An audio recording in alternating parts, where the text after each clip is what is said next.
No Saber Direito desta semana, o professor Álvaro Chagas Castelo Branco traz um curso sobre direito internacional. Durante as 5 aulas, ele vai abordar os direitos da nacionalidade, dos tratados internacionais, o direito internacional penal, a proteção dos direitos humanos e ainda vai falar sobre asilo, refúgio e retirada compulsória de estrangeiro. A aula 1 começa agora.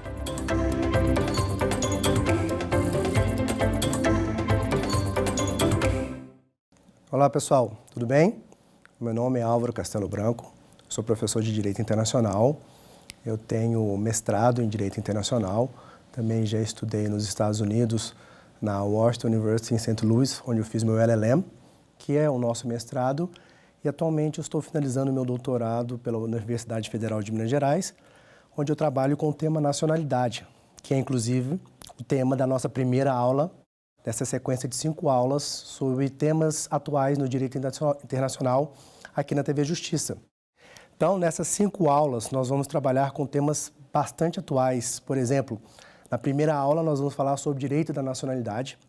Vamos mencionar, inclusive, a última PEC que foi promulgada no nosso ordenamento jurídico, a PEC 131, que deu uma nova roupagem à nacionalidade, na verdade, à dupla nacionalidade. Antigamente havia uma discussão se um brasileiro nato adquirisse uma outra nacionalidade, havia uma discussão sobre a manutenção ou perda, isso acabou dirimido pela essa última PEC, então é um tema bastante atual. Vamos falar também sobre direitos tratados, que talvez seja aí o carro-chefe do direito internacional, o principal instrumento do direito internacional é justamente o direito dos tratados. Vamos falar também do Tribunal Penal Internacional, um tema muito atual, principalmente e lamentavelmente, em razão desses últimos conflitos armados que nós temos acompanhado. Primeiro a questão da Ucrânia com a Rússia, inclusive há um mandado de prisão expedido pelo TPI contra o presidente da Rússia, Vamos falar um pouco disso, dos aspectos jurídicos, obviamente. E mais recentemente, esse conflito entre Palestina e Israel, também que é analisado sob a ótica, do direito humanitário, envolve crimes de guerra e falaremos tudo disso dentro do âmbito do TPI. Vamos falar também sobre questões de direitos humanos, falar do nosso sistema regional de direitos humanos e a nossa última aula nós vamos falar sobre um assunto que também está ligado aos outros aí, vamos falar sobre asilo, sobre refúgio e também algumas questões relacionadas à saída compulsória do estrangeiro do Brasil, principalmente do Instituto da Extradição. E nós vamos ver que o refúgio, infelizmente, ele está sempre ligado a situações de guerra, porque uma pessoa que busca refúgio em outro país, geralmente ela está fugindo de uma perseguição e muitas vezes uma situação de conflito armado, há sim uma perseguição, seja uma perseguição política, uma perseguição racial, até mesmo religiosa. Isso tudo, então, nós vamos analisar nessas 5 aulas, tá, pessoal? Então, como eu disse para vocês, a nossa primeira aula de hoje, nós vamos falar de um tema extremamente importante, que é o direito da nacionalidade, Questões relacionadas à nacionalidade, ok?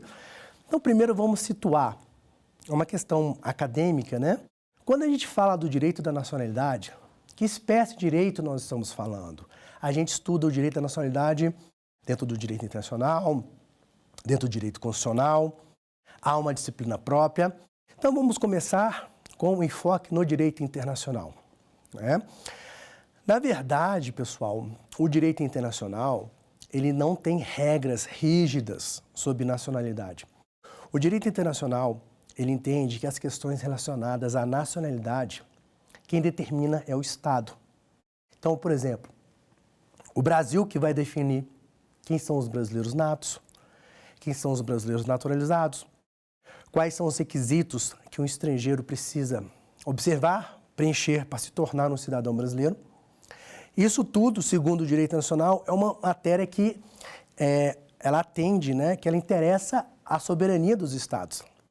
A preocupação maior que o direito internacional tem com a nacionalidade é mais sobre não ter uma nacionalidade.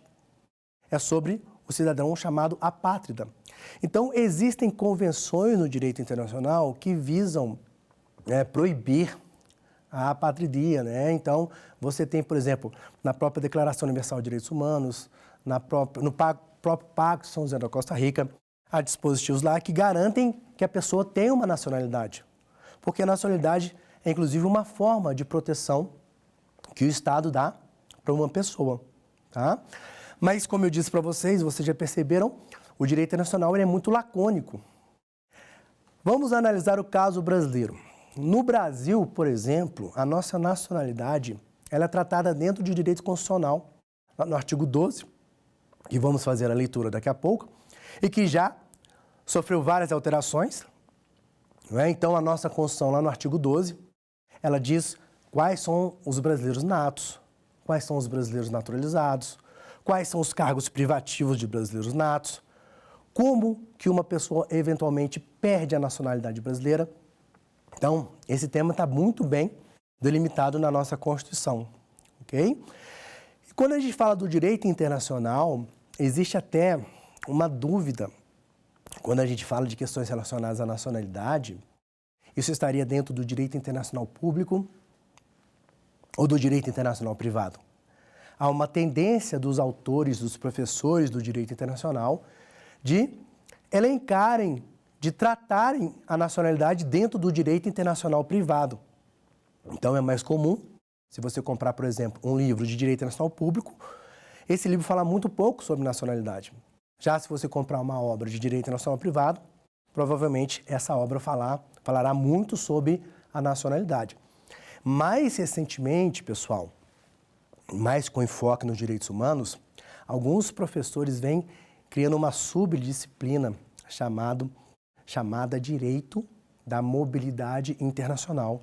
O professor André de Carvalho Ramos, por exemplo, que é um dos autores mais renomados em direitos humanos do Brasil, procurador da República, professor da USP, ele tem uma disciplina chamada Direito da Mobilidade Humana, onde ele defende, inclusive, o direito humano à mobilidade, essas questões relacionadas à imigração, questões relacionadas a refúgio, asilo. Então, percebam aí que é um tema muito interessante e muito atual, ok? Então, vamos falar agora especificamente do caso brasileiro. Isso é uma matéria que não é muito difícil, vocês já devem ter estudado desde o início da faculdade, quando estudaram lá a nacionalidade, não é? Se a gente abrir o artigo 12, nós temos lá elencados. E olha só, engraçado, né? Sempre quando eu venho dar uma aula aqui, eu faço questão de atualizar minha legislação. Essa Constituição, eu comprei ela semana passada e ela já está desatualizada. Então eu peço para vocês acompanharem com a internet aberta, com o telefone, né, com acesso à internet. Por quê? Porque, como eu disse para vocês, pessoal, no dia 3 de outubro de 2023, recentemente, foi aprovada a emenda constitucional 131, de 3 de outubro de 2023, desculpem, que alterou esse artigo 12. Então, na verdade, a alteração se deu nos parágrafos 4º e 5º. Né? Essa primeira parte aqui, que já foi alterada, se vocês prestarem atenção no texto de vocês, se vocês estiverem acompanhando pela internet ou no Vademecum, na Constituição Física, como eu estou fazendo aqui, vocês vão ver que essa alínea, ela já sofreu uma alteração em 2007. Então, lá no artigo 12, menciona, são brasileiros natos, os nascidos na República Federativa do Brasil, ainda que de pais estrangeiros, desde que estes não estejam a serviço de seu país. B, os nascidos no estrangeiro, de pai brasileiro ou mãe brasileira, desde que qualquer deles esteja a serviço da República Federativa do Brasil. E C, os nascidos no estrangeiro, de pai brasileiro ou de mãe brasileira, desde que sejam registrados em repartição brasileira competente ou venham a residir na República Federativa do Brasil e optem a qualquer tempo, depois de atingida a maioridade, pela nacionalidade brasileira. Então percebam aqui, pessoal, que principalmente nas situações número 1 e 2, não há maiores mistérios, né? São questões autoexplicativas. Eu acho que não há muitas dúvidas com relação à primeira situação, nascido no território nacional, ou filho de pai ou mãe brasileira, não é? E no segundo caso também, muito comum, quando os pais da pessoa estão a serviço do Brasil, por exemplo, diplomatas que estão aí servindo no exterior, né? Se eles eventualmente têm um filho naquele país onde estão servindo, aquela pessoa, aquela criança será brasileira nata. A questão mais interessante, que aí ela vem de uma interpretação do próprio Supremo Tribunal Federal, que não é uma interpretação tão atual, ela já tem um certo tempo. Essa interpretação do Supremo Tribunal Federal, ela visa, inclusive, preencher uma lacuna. Por quê, pessoal? Olha só que situação interessante. Vamos fazer a leitura novamente do artigo 12, inciso 1, a linha C, para daí a gente chegar a essa conclusão. Então, pessoal, como eu disse para vocês, né, a interpretação do Supremo, ela veio preencher uma lacuna. De certa forma, essa lacuna fica até clara se a gente ler aqui, ó. São brasileiros natos.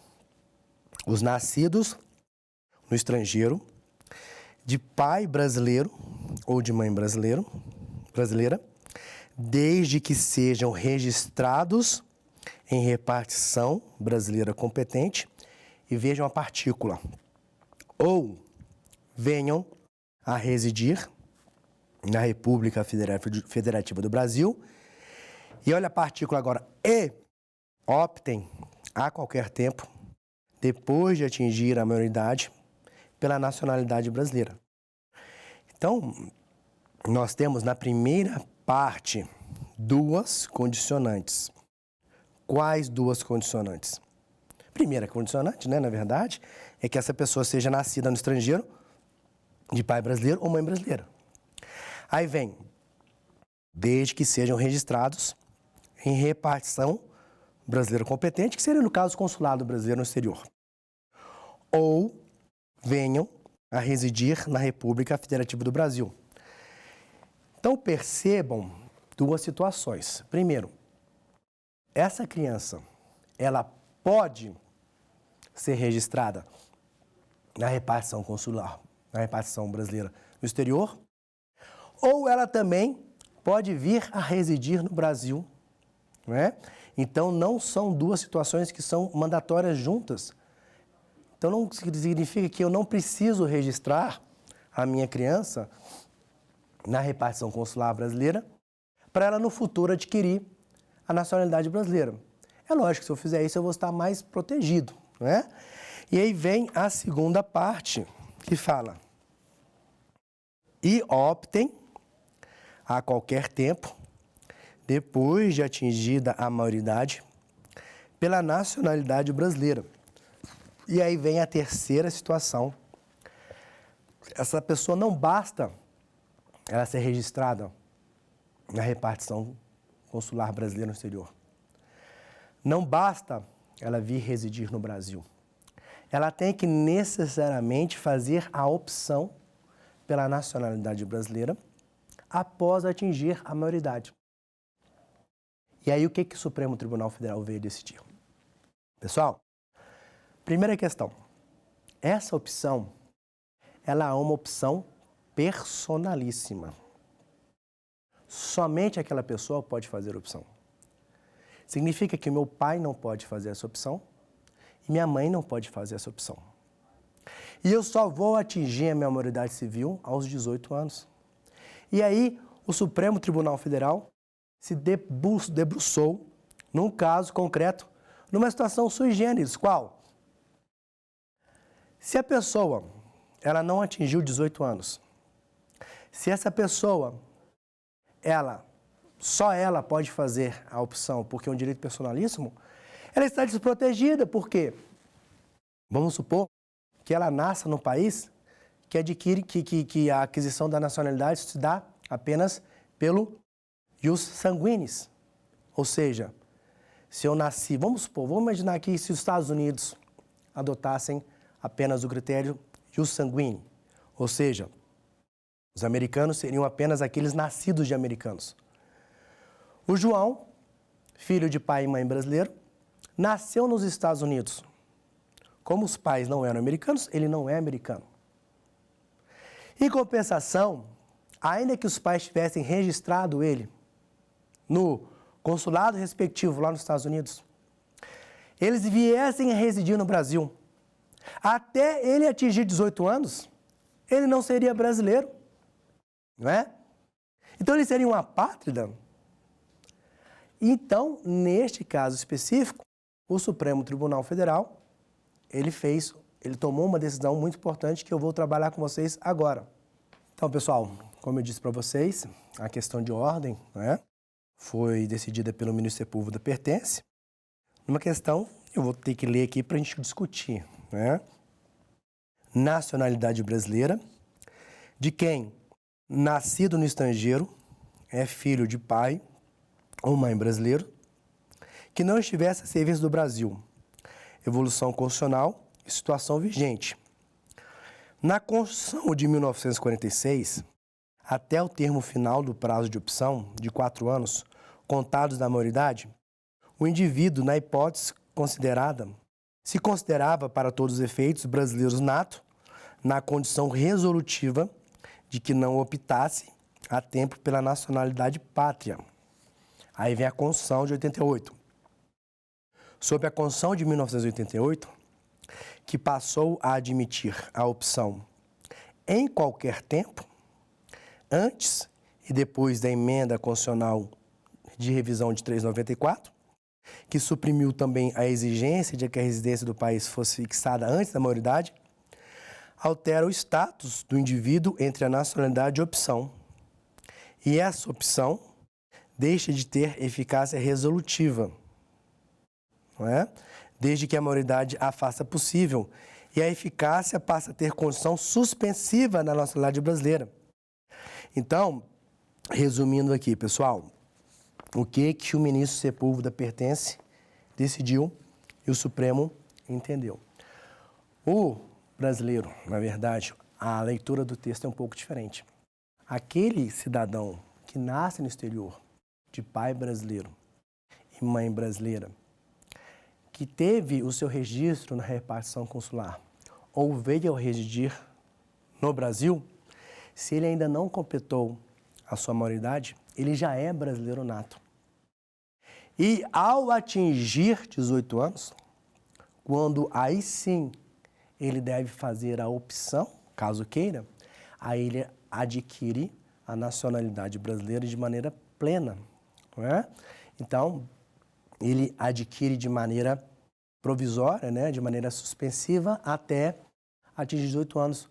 Então, voltando naquele exemplo que eu dei para vocês, o João, que nasceu lá nos Estados Unidos, filho de pai brasileiro ou mãe brasileira, foi registrado na repartição consular brasileira, veio residir no Brasil.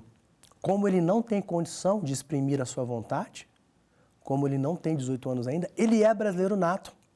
Então, vocês lembram que no exemplo eu disse que os Estados Unidos só adotavam o modelo jus sanguinis, não é? Que não é o caso americano, tá, pessoal? Mas foi só uma situação hipotética para vocês entenderem. Ele não é um apátrida. Por quê? Porque apesar de não ter a nacionalidade norte-americana, ele tem a nacionalidade brasileira, embora, eu não vou mentir para vocês, se a gente fizer a leitura pura e simples lá do artigo 12, inciso 1º, a linha C, não é essa a conclusão que a gente chega. Ok? Pois bem, então vamos agora voltar ao texto da Constituição, porque agora a discussão fica um pouco mais interessante, não é? Na verdade, a partir daí nós temos a questão dos naturalizados, que não tem muita dificuldade. E além dessa questão constitucional, existem outras situações aonde o estrangeiro ele pode também adquirir a nacionalidade brasileira. E aí, pessoal, só também uma questão terminológica, né? O direito é uma técnica, isso aqui não deixa de ser uma aula, e a gente tem que sempre procurar ser técnico. Por que eu estou dizendo isso? Porque muitas vezes eu leio e vejo pessoas falando, o estrangeiro naturalizado. Não existe estrangeiro naturalizado. Existe brasileiro naturalizado e estrangeiro. Na verdade, existe o brasileiro nato, o brasileiro naturalizado e o estrangeiro. Por quê? Quando eu falo estrangeiro naturalizado, eu não estou tendo uma precisão técnica, porque não existe a figura do estrangeiro naturalizado. Existe a figura do brasileiro naturalizado. Então, o estrangeiro que se naturaliza brasileiro, ele passa a ser um cidadão brasileiro com todos os direitos do cidadão brasileiro, a não ser aquelas exceções que existem também no texto constitucional, ok? Então, nós temos lá as situações de naturalização. São brasileiros naturalizados os que, na forma da lei, adquirem a nacionalidade brasileira, exigidas aos originários de países de língua portuguesa, apenas residência por 1 ano ininterrupto, idoneidade moral. B.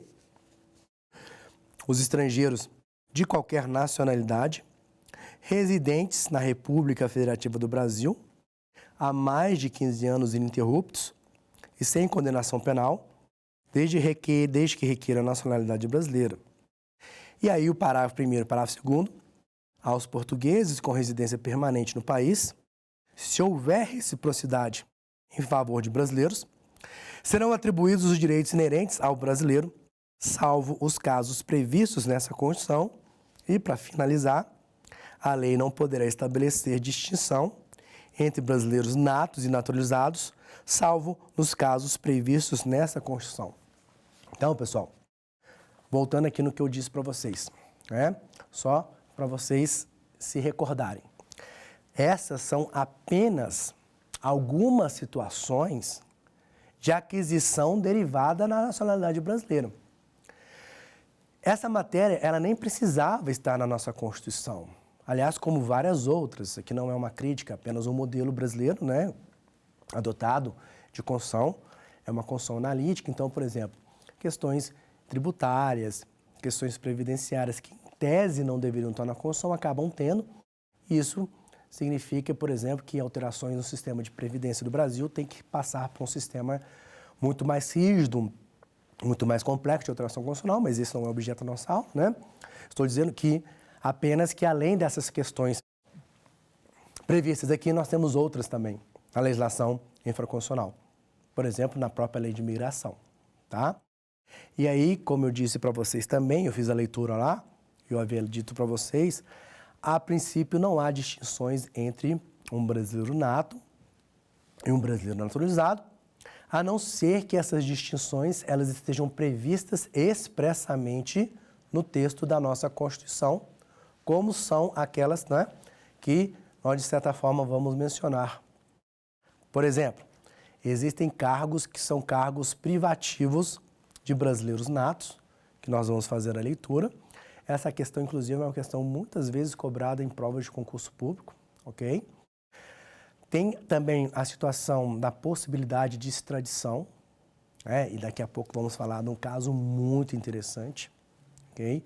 Um caso que o Supremo Tribunal Federal decidiu e que, de certa forma, eu vou lançar uma pergunta para vocês, para talvez vocês estarem preparados para, na nossa aula sobre extradição, me dar essa resposta, até porque eu não tenho essa resposta ainda, Por isso que é bom a gente discutir. Existe também a situação da propriedade de empresas de radiodifusão e de difusão de imagem, que também são privativas de brasileiros, natos ou naturalizados há pelo menos 10 anos. Ok? Lembrando, então, que qualquer outra distinção que não esteja prevista expressamente na nossa Constituição, ela será inconstitucional. Não podem haver outras distinções além dessas que eu mencionei para vocês, ok? E aí talvez, ainda temos mais uma questão para tratar, e talvez depois a questão mais atual da nossa aula, que é a proposta de emenda à Constituição. Como eu disse para vocês, aqui estão no parágrafo 3º as situações, as hipóteses dos cargos que são privativos de brasileiros natos. São privativos de brasileiro nato. Os cargos: 1. de presidente e vice-presidente da República. 2, de presidente da Câmara dos Deputados. 3, de presidente do Senado Federal. 4, de ministros do Supremo Tribunal Federal. 5, da carreira diplomática. 6, de oficial das Forças Armadas. 7, de ministro de Estado da Defesa. Então, vamos falar aqui um pouco dessas situações. Qual seria, pessoal, a lógica, o motivo dos incisos 1, 2, 3 e 4? Presidente e vice-presidente da República, presidente da Câmara dos Deputados, presidente do Senado Federal, ministro do Supremo Tribunal Federal. A lógica aqui é o seguinte, pessoal. Se a gente analisar esses cargos são justamente daquelas pessoas que vão ser o chefe do Poder Executivo, né? Por exemplo, o presidente da República, de maneira óbvia, o vice-presidente, né? Caso o presidente não possa exercer. Aí temos, na sequência, o presidente da Câmara dos Deputados, o presidente do Senado Federal, e aí fala ministro do Supremo Tribunal Federal. E por que não fala presidente do Supremo Tribunal Federal? Porque é quase que uma certeza, né, a depender da composição do Supremo Tribunal Federal, que todos os ministros daquela corte exercerão um dia a presidência, né? E caso eles não necessariamente exerçam, é possível que qualquer ministro do Supremo Tribunal Federal exerça a presidência, muito embora nós sabemos, né, que existe uma votação, um sistema, né, de rotatividade, elegendo sempre as pessoas, né, pela antiguidade. Mas como qualquer ministro do Supremo Tribunal Federal pode exercer a presidência e, no caso de vacância, justamente nessa ordem, o presidente do Supremo pode exercer o cargo de presidente da República. Por essa razão, a Constituição entende que esse cargo, pela sua importância, ele é privativo de um brasileiro nato. E se a gente analisar as outras, também há uma lógica, vamos dizer assim, carreira diplomática, oficial das Forças Armadas e ministro de Estado da Defesa. Aqui, preste atenção, nós temos duas situações com relação à carreira diplomática e oficial das Forças Armadas. Aqui fala carreira diplomática e não servidor público do serviço exterior. Sabemos que existem os oficiais de chancelaria, não é? Assistentes de chancelaria, que não necessitam de ser brasileiros natos, porque eles não são da carreira diplomática. A carreira diplomática é aquela onde eu presto o concurso pelo Instituto do Rio Branco, ingresso como terceiro secretário e vou progredindo na minha carreira até chegar ao posto de embaixador, não é? Da mesma forma, a Constituição não fala militar das Forças Armadas, fala oficial das Forças Armadas, ok? E por fim, eu tenho uma crítica aqui a ser feita. Perceba que a Constituição fala ministro de Estado da Defesa. Então, às vezes eu brinco com meus alunos, né? Vamos supor que eu estivesse num concurso público, fazendo uma prova oral, eu perguntaria, o ministro das Relações Exteriores, ele precisa ser brasileiro nato? A resposta, não. É? Mas se a pessoa falasse, mas ele não é um oficial, ele não é um membro da carreira diplomática? Não necessariamente. Por exemplo, o ministro Fernando Henrique Cardoso, o ex-presidente Fernando Henrique Cardoso, ele não é da carreira diplomática, mas ele foi ministro das Relações Exteriores. Assim como outros na história recente. Embora, eu não vá mentir, a maioria dos ministros das Relações Exteriores, eles são oriundos da carreira diplomática. Eles são, por exemplo, embaixadores, no último estágio da carreira diplomática, né? Que estão ali na condição também de ministros das Relações Exteriores, embora a Constituição não exija que seja um cargo privativo de brasileiro nato. Então, seria uma lacuna. Ok, pessoal? Nós temos aqui, talvez, né, o ponto mais atual. Eu vou até puxar a sardinha para o meu lado aqui, né? Talvez seja das aulas aqui do Saber Direito a questão mais atual. Uma emenda constitucional aprovada recentemente. E pode parecer que não, pessoal, mas essa emenda constitucional, ela tem um impacto na vida dos brasileiros enorme, enorme, ok?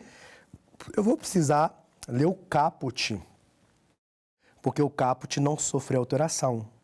É o artigo 12, parágrafo 4º. Será declarada... Vamos fazer o seguinte, eu vou ler primeiro a redação anterior e depois a gente faz uma comparação com o texto novo, inclusive, para ver a diferença. Será declarada a perda da nacionalidade do brasileiro que, 1. Tiver cancelada sua naturalização por sentença judicial em virtude de atividade nociva ao interesse nacional. 2. Adquirir outra nacionalidade, salvo nos casos A. De reconhecimento de nacionalidade originária pela lei estrangeira. B. De imposição de naturalização pela norma estrangeira ao brasileiro residente em estado estrangeiro como condição para permanência em seu território ou para o exercício de direitos civis. Antes de fazer a leitura do texto novo, vamos discutir aqui o que levou à alteração do texto. A questão número 1 é uma questão mais de semântica, tá, pessoal? Nós vamos ver que retirou-se aí essa questão um tanto quanto subjetiva da atividade nociva ao interesse nacional.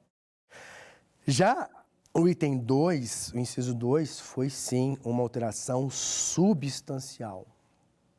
Aqui dizia a Constituição: será declarada a perda da nacionalidade brasileira do brasileiro que adquirir outra nacionalidade. Ou seja, a regra geral era a seguinte, pessoal: eu sou brasileiro nato. Se eu adquirir outra nacionalidade, tudo bem, eu posso adquirir. Mas, a princípio, se eu adquirir outra nacionalidade, eu vou perder a minha nacionalidade originária. Aí temos as exceções. A não ser que seja um reconhecimento de nacionalidade originária pela lei estrangeira. Esse caso aqui é muito comum, né, pessoal? Eu acho que todos nós temos amigos descendentes de italianos, de portugueses, por exemplo. É uma questão muito comum. Eu tenho vários amigos que são netos, filhos de italianos, de portugueses. Como eu disse, é uma matéria de direito interno, não é? É uma matéria de soberania. Então, esses estados, eles acabam concedendo a nacionalidade para os seus descendentes, de vários graus. E é muito comum, às vezes os amigos me perguntam: Álvaro, se eu adquirir a nacionalidade italiana ou portuguesa, porque o meu avô era português, porque o meu avô era italiano, é óbvio, né, pessoal? Você tem que preencher alguns requisitos, né? Eu estou recebendo a nacionalidade, eu estou me naturalizando português, estou me naturalizando italiano, estou me naturalizando espanhol, japonês? Não. Você está recebendo uma nacionalidade originária. Essa nacionalidade não é derivada. E a Constituição não proibia isso. E nem poderia proibir, porque são nacionalidades originárias. Muito embora alguns países proíbam, tá? Então, essa situação era mais tranquila. A outra situação era essa. Será declarada a perda da nacionalidade brasileira, do brasileiro que adquirir outra nacionalidade, a não ser em razão de imposição de naturalização pela norma estrangeira ao brasileiro residente em estado estrangeiro, como condição para permanência em seu território para exercício de direitos civis. Então, percebam comigo, meus alunos, as situações, as hipóteses eram muito limitadas. Significa que, por exemplo, imaginem a comunidade de brasileiros que vivem nos Estados Unidos. Imaginem o número de cidadãos brasileiros que lá nos Estados Unidos, seja após um prazo de permanência lá em trabalho, seja porque contraíram um matrimônio com um cidadão americano, seja porque tiveram filhos nos Estados Unidos e essa condição lhe garantam no futuro, após um processo, adquirir a nacionalidade norte-americana também. Ao adquirirem a nacionalidade brasileira, eles estariam renunciando à nacionalidade brasileira de maneira automática. Isso era extremamente criticado, inclusive por mim, até que o ex-senador Antônio Anastasia, na minha opinião, de maneira muito feliz, ele propôs uma alteração que foi realizada. Como eu disse para vocês, vamos ler aqui novamente o caput, não é? Será declarada a perda da nacionalidade do brasileiro que, 1. Tiver cancelada a sua naturalização por sentença judicial em virtude de fraude relacionada ao processo de naturalização ou de atentado contra a ordem constitucional e Estado democrático. Então, vocês percebam aí, não é, que essa alteração, ela foi uma alteração mais semântica, né, mais de nomenclatura, ok? E aí vem a alteração substancial. Fizer pedido expresso de perda da nacionalidade brasileira perante a autoridade competente, ressalvadas as situações que acarretam a apatridia. Aquela linha A foi revogada, aquela linha B foi revogada. E olha o parágrafo 5º, o que diz? A renúncia da nacionalidade, nos termos do inciso 2 do parágrafo 4º deste artigo, não impede o interessado de readquirir sua nacionalidade brasileira originária nos termos da lei. Para mim, perfeita a nova redação. Parabéns ao ex-senador Anastasia, parabéns ao Congresso Nacional, porque, na minha opinião, pessoal, isso vem a resolver vários problemas para a população brasileira. Primeiro, como eu disse, o fato de um cidadão brasileiro residir no exterior e adquirir uma outra nacionalidade, ainda de que maneira derivada, não significa que ele quer abrir mão da sua nacionalidade originária. E a Constituição, de certa forma, punia esse cidadão, não é? E aqui havia um argumento muito interessante. O brasileiro que não desejava perder sua nacionalidade e, eventualmente, era instaurado um processo para a perda da sua nacionalidade, ele dizia, mas eu tive que fazer isso por obrigação.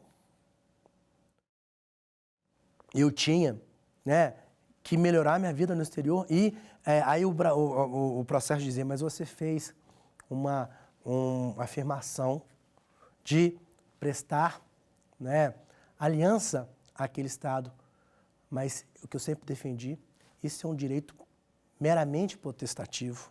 Eu não tenho escolha, é isso, ou eu não adquiro a nacionalidade brasileira. Então, primeiro, questões práticas. Isso era uma espécie de peso muito grande para que qualquer cidadão brasileiro que vivesse no exterior preenchesse as condições de adquirir uma nacionalidade estrangeira. Era um peso muito grande, porque ele tinha que colocar numa balança, né?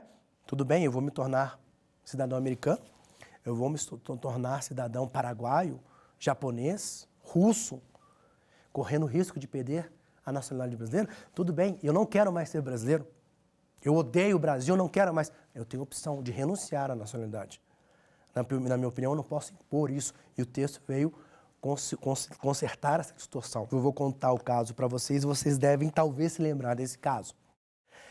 A cidadã brasileira, o nome dela era até Cláudia. Tá? A Cláudia, uma cidadã brasileira, ela foi para os Estados Unidos, lá exerceu a vida dela, casou-se com um americano. A partir desse momento, ela obteve o seu green card, né? Ela não precisava se naturalizar americana, era um direito dela. Por opção dela, ela acabou se naturalizando americana. ela divorciou desse marido dela, se casou com um novo marido, que, se eu não me engano, inclusive, ele era militar das Forças Armadas. Eu acho que ele era da Força Aérea Americana. Pessoal, eu não vou entrar nos detalhes, né? Por que ela fez isso. Ela foi, inclusive, condenada. Ela matou o marido dela, o ex-marido dela. Ela alegava que sofria violência doméstica e tudo. Um certo dia, isso eu estou dizendo, são dados do processo, ela assassinou o seu ex-marido e fugiu para o Brasil, ok? Quando ela veio para o Brasil, as autoridades americanas iniciaram um processo lá de homicídio, né? Não sei exatamente qual grau, qual estado, qual era a legislação que se aplicava, e aí perceberam que ela havia retornado para o Brasil. E aí o governo americano formulou o pedido de extradição. Quando esse pedido de extradição chegou aqui ao Brasil e foi analisado pelo Supremo Tribunal Federal, que nós vamos analisar na nossa última aula, vamos falar desse processo de extradição, que é competência originária do Supremo Tribunal Federal, de acordo com a nossa Constituição. A discussão é, afinal de contas, no primeiro momento, né, pessoal, bom, é óbvio que não se pode extraditar ela, porque a Cláudia é uma cidadã brasileira. Mas aí veio a discussão com base nesse dispositivo que nós acabamos de ler, né, na leitura passada. Mas olha só, ela, ao adquirir a nacionalidade norte-americana, como não era uma condição imposta pela lei americana, ela fez porque ela quis. Então, se ela fez porque ela quis, ela renunciou à nacionalidade brasileira. E o relator desse caso, o ministro Barroso, ele concordou com essa tese. E o Supremo Tribunal Federal, como eu disse, por maioria, entendeu que a Cláudia, cidadã brasileira, havia renunciado à sua nacionalidade brasileira ao adquirir a nacionalidade americana e, por esse motivo, ela não se enquadrava na exceção da vedação de extradição do brasileiro nato. Eu até me recordo, né, pessoal, nenhuma crítica à imprensa, né, mas às vezes quando nós juristas, nós que militamos na área do direito, às vezes nós lemos certas manchetes na imprensa, né, que chamam a nossa atenção. E aí as manchetes diziam, a brasileira vai ser extraditada. Aí me dava vontade de mandar um e-mail para a redação falando, não é que uma brasileira vai ser extraditada. O Supremo não está rasgando a Constituição. O que o Supremo fez foi dizer que ela não era mais cidadã brasileira. Você pode até discutir os motivos que o Supremo, que levaram o Supremo a chegar a essa conclusão. Mas o Supremo não estava extraditando uma brasileira, porque para o Supremo ela não era mais brasileira nata. Não é? Pois bem, lembra que eu disse que ia fazer um desafio para vocês? Olha a situação agora. Nós tivemos agora no dia 3 de outubro a emenda à Constituição que alterou. Então, ainda que a Cláudia perdeu a nacionalidade brasileira, olha o que diz o parágrafo 5º da nova Constituição. A renúncia da nacionalidade, que se aplicou a ela, nos termos do inciso 2 do parágrafo 4º desse artigo, não impede o interessado de readquirir sua nacionalidade brasileira originária nos termos da lei. Olha o abacaxi que nós temos na mão agora. Imagina que a Cláudia está lá, coitada, assim, está cumprindo pena, né? Respondeu um processo. A Cláudia está lá nos Estados Unidos presa, na penitenciária lá de segurança máxima no estado tal, e ela recebe essa informação. Olha, você viu que a Constituição brasileira foi alterada e você, que segundo o Supremo Tribunal Federal tinha renunciado à sua nacionalidade brasileira, você tem a opção de adquirir. Imagina se ela chega e fala, pois bem, eu vou exercer o meu direito constitucional. Eu quero readquirir a minha nacionalidade brasileira. Já pensou se ela faz isso, pessoal? E peticiona aqui ao Supremo Tribunal Federal, eu não sei, uma ação rescisória, uma querela nulitatis, dizendo aquela extradição minha não vale mais. Aí também nós temos que conversar com o professor de Direito Constitucional, aquela questão da eficácia retroativa das normas constitucionais. Como eu disse, vocês que vão trabalhar comigo essa pergunta, essa resposta na próxima aula, né? Na aula número 5 lá, né? Então, é óbvio também, né, pessoal, que nós sabemos que na vida como ela é, dos Estados Unidos dificilmente ia falar, não, tem razão, toma a Cláudia de volta. Óbvio que essa discussão envolve um campo político, nós estamos falando apenas num ambiente meramente hipotético, né, pessoal? Que é um ambiente acadêmico como esse que nós estamos. Mas olha que questão extremamente interessante. Porque todos os argumentos, todas as fundamentações, motivos, que por mais que eu discorde, são defensáveis e que autorizaram a extradição da Cláudia, caíram por terra, não é? Então eu brinquei com a ação rescisória, não sei se é o caso de ação rescisória, porque o Supremo aplicou a norma que vigia a época. Mas o certo é que ela hoje pode voltar a ser brasileira. E se ela pode voltar a ser brasileira, ela não podia ter sido extradida. Ela tem que... A gente não tem a máquina do tempo para voltar. Qual que é a situação jurídica dela? Então, ainda bem que não sou eu que vou ter que decidir isso, né, pessoal? Ok? E aí, para a gente finalizar, ainda contexto constitucional, né, temos a questão, não é, dos símbolos da língua portuguesa. A língua portuguesa é o idioma oficial da República Federativa do Brasil. São símbolos da República Federativa do Brasil a bandeira, o hino, as armas e o selo nacional. Os estados, Distrito Federal e os municípios poderão ter símbolos próprios. Então percebam aí que são 2 artigos da Constituição, artigo 12 e artigo 13, aparentemente simples, mas que nos demandaram 55 minutos de discussões, né? E percebam que, se a gente não pode voltar no tempo, nós temos que olhar para frente. Todas aquelas extradições de brasileiros que estão tramitando no Supremo Tribunal Federal, cujo argumento era que eles haviam renunciado à nacionalidade brasileira originária, nata, caíram por terra com a base no novo texto, não é? Então percebam que questão atual, que questão que impacta na vida da gente, sem a gente nem perceber, não é? Então, como de praxe, agora nós vamos resolver as nossas questões. Eu separei algumas questões aí, não complicadas, mas que abordam aí o material da nossa aula, ok? Vamos ver como a gente absorveu os ensinamentos dessa aula. Questão número 1. Conforme estabelecido na Constituição da República Federativa do Brasil, assinale a alternativa correta no que se refere à nacionalidade. A.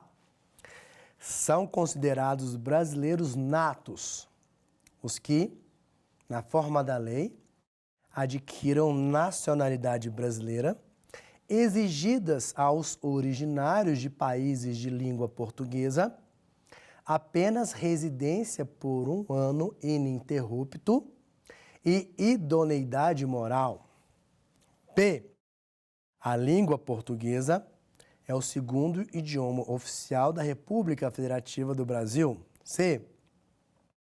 São privativos de brasileiro nato os cargos de presidente e vice-presidente da República. D. Os estados, o Distrito Federal e os municípios não poderão ter símbolos próprios. Essa é a primeira questão. Vamos ver se vocês acertaram. Como eu disse, é uma questão relativamente tranquila. Resposta, letra C.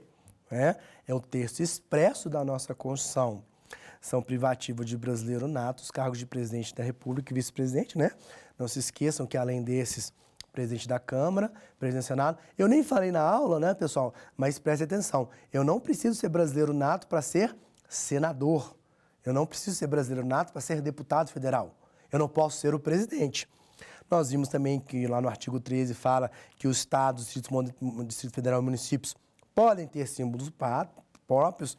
Essa questão bem tranquila, a língua portuguesa é o primeiro idioma, não é? E nós vimos que existem vários condicionantes para um estrangeiro adquirir a nacionalidade brasileira, ainda que ele seja um oriundo de um país de língua portuguesa, ok? Então vamos para a questão número 2.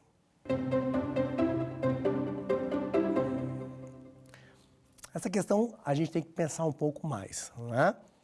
Ana nasceu em território turco, sendo filha de pai alemão e mãe francesa, os quais trabalhavam na embaixada brasileira localizada na Turquia.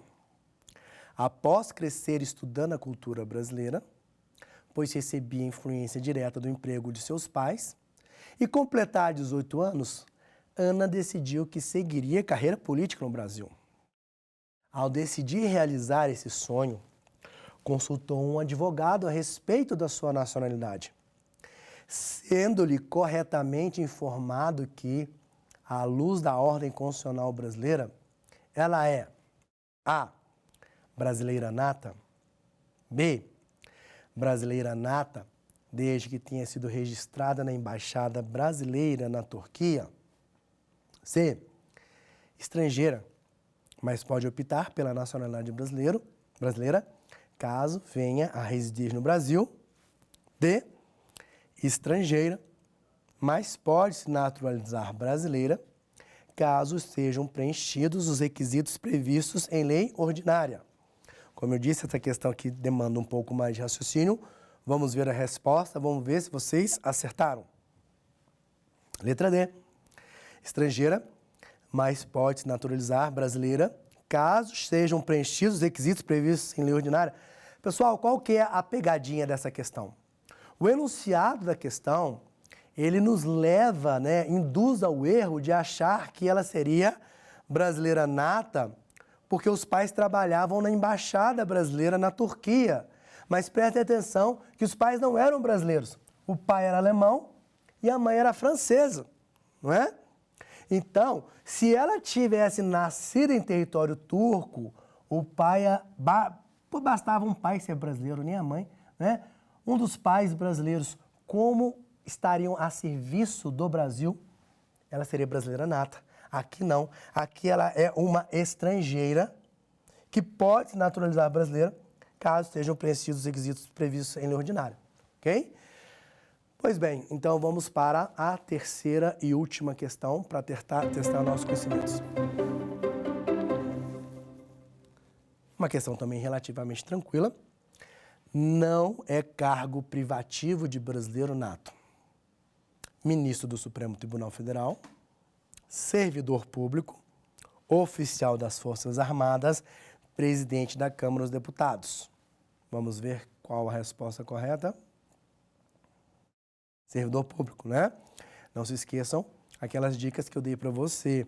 A Constituição não fala presidente do Supremo Tribunal Federal, porque qualquer um dos 11 ministros pode ocupar o cargo de presidente, não é? A questão de não fala militar, fala oficial das Forças Armadas. E também não se exige que um parlamentar, ainda que da esfera federal, seja brasileiro nato. É presidente da Câmara dos Deputados ou presidente do Senado Federal, porque essas autoridades são, na linha sucessória, aquelas que podem ocupar o cargo de presidente no caso da impossibilidade do titular. Ok, pessoal? Pessoal, com isso, então, a gente termina essa primeira aula. Eu espero que vocês tenham gostado, eu espero que vocês tenham aí assimilado essas alterações constitucionais importantíssimas, tá? E eu vejo vocês na nossa próxima aula, quando nós falaremos também sobre tema tão interessante quanto a primeira aula, o direito dos tratados. Muito obrigado e até a próxima. Quer dar alguma sugestão de tema para os cursos do Saber Direito? Então mande um e-mail para a gente, saberdireito@stf.jus.br. Você também pode estudar pela internet. Acesse o nosso site radioetvjustiça.jus.br ou pode rever as aulas no canal do YouTube, @Rádio e TV Justiça.